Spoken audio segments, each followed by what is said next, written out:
Ambulance workers have written to Rishi Sunak accusing his government of demonising them in order to justify new anti-strike legislation. This follows on from Wednesday's strike by 10,000 staff from 9 ambulance services across England and Wales. Well, the letter stated that workers were appalled at some of the statements by ministers, painting them as uncaring, which could be nothing further from the truth, they say.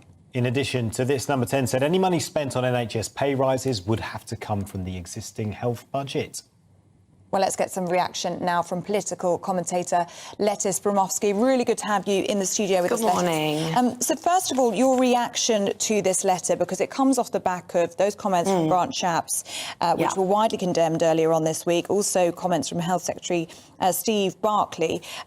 Do they have a point? So I think to use the term demonising is a bit of hyperbole here. If we look particularly in the public, the health workers who are going on strike have such greater sympathy amongst the public than any other industry that we're seeing at the moment. But there is a sort of harsh reality here whereby if you are going to go on strike, those services that are already so stretched when they're potentially at full capacity, now you cut them down by about 2/3 and try and still say that this is the minimum service requirement, things are going to go wrong and people's lives are potentially going to be lost from that. And so when we have ambulance strikes happening on the 23rd of January this month, we've got nurses going out for 2 days this coming week, there does have to be a bit of reality check. And although Grant Shapps 100% was clearly ill-advised in the comments that he made directly comparing nurses and ambulance staff, because there in no way is this a blame game that we should be getting ourselves into. There is the harsh reality that striking may lead to excess deaths. Yeah, that's the key word, isn't it? May. It may do. It may happen, but it hasn't happened yet. And there were pictures that we saw during the week.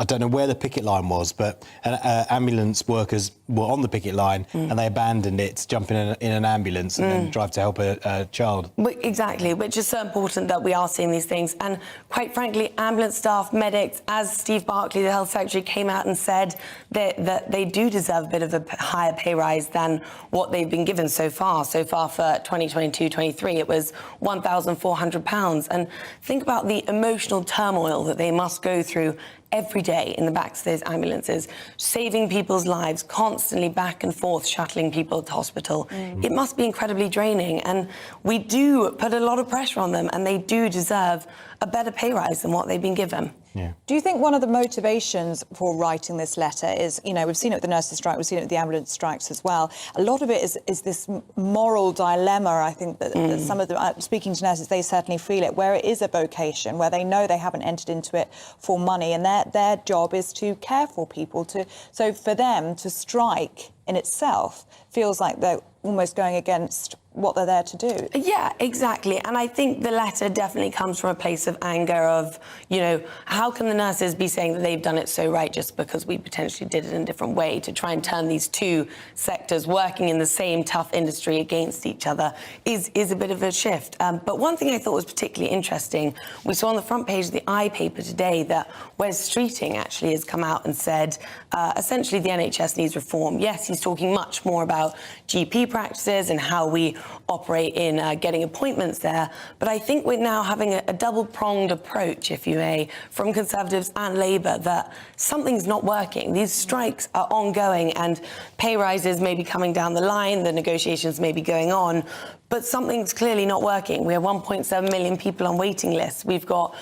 We're hemorrhaging nurses, 40,000 nurses left in 2021. And if now both Labour and Conservatives are seeing this, hopefully we might actually be able to see some change. Yeah, and speaking of Labour, just to change topics, but kind of related, Sir Keir Starmer has been in Belfast.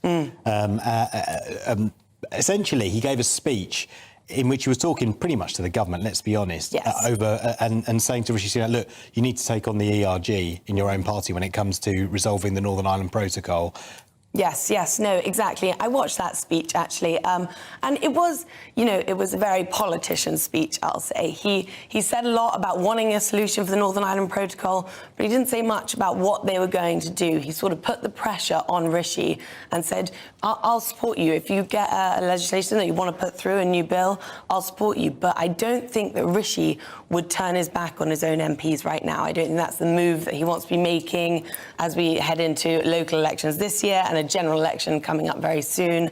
I doubt that he will turn on his MP voters to get Labour to support building. You don't think he'll side with Labour? You think he'll allow the ERG to dictate how he negotiates the protocol? I think that he will continue negotiations and take views from both sides, but I don't think he would use Labour votes in order to push that through. Right.